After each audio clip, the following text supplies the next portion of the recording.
Welcome back to Sissy Maya. Make sure to subscribe to our channel to never miss an update. Additionally, consider subscribing to my Patreon to get access to these features, and much more. I had always been intrigued by my sister's room. Whenever her friends came over, they'd rush up the stairs, slamming the door behind them, diving into some secretive girl talk. Whenever I tried to join, she would shove me away and tell me the room was off-limits to people like me. What kind of person was I? A boy. I was banished from a world I could never experience, makeup, gossip, whatever it was that made girls so loud and dramatic. Day after day, I'd watch her leave the room, the lingering scent of her presence hanging in the air. Our eyes would meet, and she'd slam the door in my face, locking it behind her. The room was a mystery. A mystery. Until today. After taking an unusually long bathroom break from my homework, I went to the sink to wash my hands. From behind the door, I heard the familiar sound of my sister fumbling with her shoes, tripping and falling against the wall. She was always awkward with simple things like this. After the chaos, I heard her stomp off, open the door, and leave. I took my chance. I opened my door, glanced down the hall, and saw nothing, just my shoes neatly placed at the door, the cat grooming itself, and her door wide open. Pure excitement surged through me. My heart raced as I ran downstairs to check if she was really gone.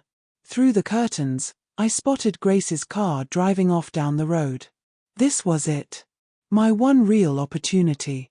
I dashed back upstairs, moving quietly toward the forbidden room. The door creaked open, and the pink glow spilled into the hallway. The smell was intoxicating. I stepped inside, feeling the soft shag carpet beneath my feet. A smile spread across my face as I took it all into the colors, the scent, the entire vibe. I closed my eyes, imagining for a moment that I was her, waiting for Grace to come and take me to the party. Opening my eyes, I noticed a pile of clothes scattered near the closet. Her pink sweater, tight jeans, bra after bra, piles of panties. I reached out and ran my fingers along the soft fabric of the fuzzy sweater, imagining what it would feel like to wear it. And then the thought struck, why not? Mom and Dad are at work. Sis is gone. I pulled off my shirt and slipped the sweater over my head. The softness of the cashmere ran down my arms, my back, and my chest. The sensation made my head spin. This was real. I turned on her stereo and lay back, listening to the soothing sounds of Ms. Spears, my first time truly in my sister's room. The beat of the music seeped into my skin, making me sway to the rhythm. I got lost in the music, but then the beat shifted, becoming erratic. It didn't sound quite right. I was about to fix the stereo when a sudden, heart-stopping realization hit me. She was home. From the noise at the entrance, I knew she wasn't alone. Laughter and chatter filled the air as her friends stormed up the stairs. I panicked, searching the room for a way out, but there was none. My room was down the hall, but to get there, I'd have to pass the staircase. I was trapped. I grabbed my shirt, desperately trying to hide what I had done. Michael, what are you doing? There she stood, flanked by 4 friends, staring at me in shock. I barely had time to pull my shirt over my head, the pink sweater still clinging to my body. I quickly peeled it off and dropped it, fumbling to get out of her things. She glared at me, her face filled with disbelief. I was speechless, unable to explain myself. Her friends started snickering, whispering to each other and pointing at me. You are, without a doubt, the sickest little bastard alive, you know that? She screamed out at me, causing even her friends to throw her a look of concern. Were you jacking off on my clothes, you little pervert? She began to advance towards me, ready to dish out a volley of punches and slaps, something she frequently did in such a frenzied state. My arms went up to protect myself from the imminent beating when one of her friends pulled her back. Dana, no. Grace shrieked out. Maybe there's a different explanation. Sis was yanked back by her friends, who pulled her into a makeshift huddle. They spoke in hushed whispers, occasionally glancing over at me. My hands were trembling at the sheer horror of the whole situation, being caught dressing in my sister's clothes. The girls' conversation continued on, their voices becoming less and less harsh. Sister glanced up at me, looking rather surprised. She looked back to her friends, who all nodded matter-of-factly. "Michael," she started, "did you put my sweater on because you want to be a girl?" This wasn't true. I didn't want to be a girl, I just liked the clothes. I shook my head. "Because, if you want to be a girl," she grinned, slowly creeping forward, "we can make you a girl." I dodged past her and tried to burst through the crowd of girls at the exit. It was hopeless. They all laughed and held me back, grabbing my arms and legs and pinning me firmly to the ground. "Take his pants and socks off." Her friends took no time in obliging. My zipper went down and my jeans came whipping off. The socks came off, and Grace managed to pull my underwear clean off. Sister grinned at me. "Time to get ready for the ball," she said, much to the amusement of her friends. One of the girls holding my legs perked up and asked, "What should Princess wear to the ball?" Sister jumped up and ran over to her closet, quickly moving hangers of various dresses, shirts, and pants out of the way. I couldn't see what she was looking for, but judging by the squeal of excitement she gave out, I take it she found it. I grew nervous as I heard her pulling it out of the closet, a noisy ruffle accompanying it. It sounded long, big, and Sis returned holding her prom dress. The garment was a full ball gown, starting at the neck and reaching all the way down to her feet. The dress itself was massively puffy and extremely frou-frou. The color matched the walls. Pink. "Get him into it," Sis ordered. "I'll be right back, I need to grab a few things." She threw the dress down and leapt over me and out of the room. The girls holding my legs tightened their grip as I began to squirm and flop around, desperately trying to break free. It was hopeless. Grace knelt down on my arms, allowing the other arm girl to open the dress. She undid the long zipper and opened it wide, putting it over my feet. The girls holding my legs moved their grip higher and higher as the dress slid up my legs, then suddenly let go and pulled the dress all the way up to my waist. They rolled me over slightly to get it up the back. I madly kicked my legs, feeling the weight of the dress swish around on my legs. Grace loved it. "Settle down, Princess," she laughed out, helping the other girls force my arms into the long, tight sleeves. I'm not a very big boy, so the dress was still a tad loose around the chest. When they were done putting my arms into it, I could feel the fabric of the built-in panties push up against my bottom. I was in. Everyone cheered out and screeched with delight. "Chelsea, where are you?" Grace called out. Chelsea was my sis. A faint giggling came up the stairway, followed by Sis bounding up as fast as she could. She came into the room holding various objects, all of which were clutched closely to her chest. I couldn't make any of them out as she ran to the bed, dropping the secretive items onto the bedspread. She made her way to the closet, grabbed a bra, and pulled the front of the dress down. The smooth lace of the bra ran along my chest, over my shoulders and across my back. Before they clipped it up, Sis ran over to the bed to grab a few of the items. 3 things. Water balloons X2, a long, white tube. I'm not sure what the tube was just yet, but the purpose of the balloons was quite obvious.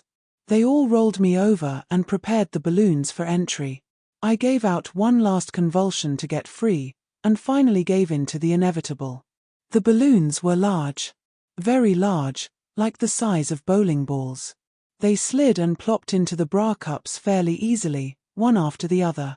The bra got tighter as they squirmed to shut it. Before the clasps locked, Sis jammed the white tube into the clasps and squirted something onto both ends of the bra. She then clasped it shut and the rest of the girls pulled the dress back over my shoulders. The zipper drew up my back slowly, the dress becoming tighter and tighter as it closed around my new chests, and finally up my neck. Sis was running the long white tube up along the zipper the whole time. Once the zipper was done, she quickly ran it back down the zipper, and up again for good measure. Grace turned the hairdryer on and began moving it slowly along the zipper. That's when I realized that they had glued the bra and the zipper of the dress shut. I started screaming and thrashing around, balancing on top of my massive new chests, the confines of the dress swishing around me, all the girls laughing hysterically. "Keep screaming and we'll glue your mouth shut," Sis said sternly, moving the tube close to my mouth as if it were a loaded gun. "We have a few more preparations before Princess can go to the ball." Sis grabbed her infamous hooker boots that Dad had condemned several years ago, along with a pair of fishnet stockings. They ran the stockings up my legs, moving the dress up to my head to get them all the way up to my thighs. A squirt of glue went around each leg, freezing the stockings into place. I began to cry. "Oh!" they all exclaimed in unison, clearly enjoying my reaction to the whole situation. My sister unzipped the boots and poured glue inside each one. The girls then slid my feet, clad in fishnets, into the boots and zipped them up. I could feel the cold, sticky grip of the glue against my skin, solidifying with each passing second. The glue even spilled over the zippers, just in case the insides didn't hold. As the boots were being slipped onto my feet, the glue bottle spilled its contents onto two other items: gloves. My sister's long, pink latex gloves, which she had worn to prom, were coated with the sticky substance. Before I could pull my arms away, the girls pulled the gloves onto my arms, up to my elbows. I was covered in adhesive, and I didn't like it. "Stand him up," Grace cheered, clearly eager to see the result of their work. The others lifted me off the floor and stood me up. The weight of the large chests made me lean forward, and I stumbled. I tried to steady myself, but the dress was too long, and I ended up stepping on it, falling onto the bed. Laughter filled the room. I could feel the pressure from the balloons inside pushing against my skin as I tried to stand up again. Once upright, I swayed carefully, the weight of the dress and the chests shifting with each movement. My sister went to the closet and pulled out a box. "Princess still needs some work," she declared, opening the box. "Her hair is a mess right now." She lifted a styrofoam head from the box, topped with a large pink bouffant wig. My eyes widened in fear as she walked toward me, one hand holding the wig and the other gripping a bottle of glue. I nearly tried to escape, but once again I stepped on the long dress and tumbled to the floor. The girls rushed over to help me up, holding me steady while moving the heavy fabric of the dress aside. My sister knelt behind me and placed her knees on my shoulders. "Good thing your hair's so short," she said, squirting a generous amount of glue onto my scalp. "Otherwise, we'd have to shave little Princess before doing her hair." The glue soaked into my short hair. I glanced up to see Sis running the glue bottle along the edges of the wig, ensuring it would stay in place once it was on. She finished, setting the bottle down on the bed. "Don't move, Princess. We don't want crooked hair, do we?" The bouffant wig slowly descended onto my head, the glue on the edges adhering to the glue already on my scalp. Sis pressed down on the wig, securing it in place. Grace came over with a blow dryer and started drying the glue, freezing the wig onto my head. "Oh, Miss Princess's hair is perfect. She looks adorable," Grace said, tugging gently on the edge of the wig to check if the glue was dry. It was. The girls stood back, watching with amusement as I tried to maintain my balance in the awkward boots. The glue tugged on my head, keeping the heavy wig firmly in place.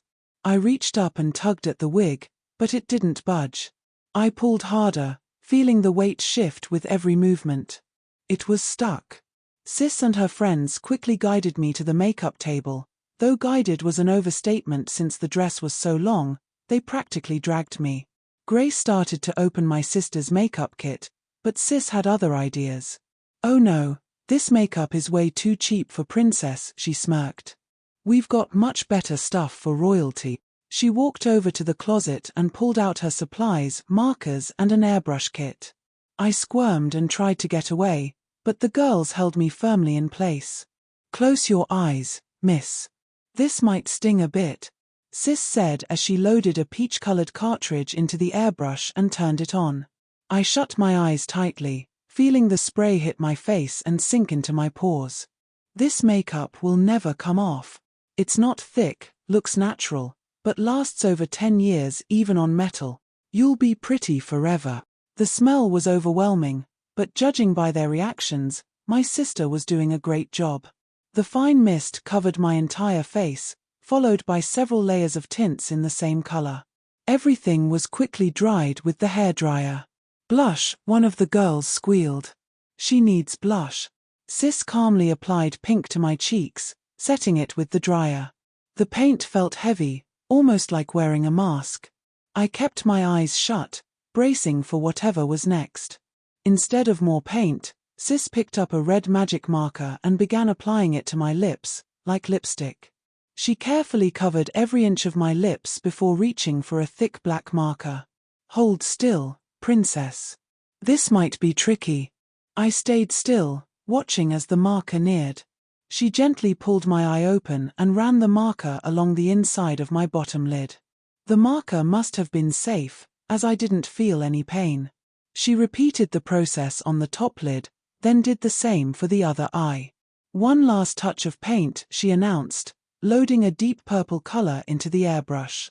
I shut my eyes as I felt the soft spray of eyeshadow settle onto my eyelids. The hairdryer kicked in again. Keep your eyes shut, Grace called out. I felt the glue bottle run across the top of my eyelids, and panic set in as I feared they might glue my eyes shut.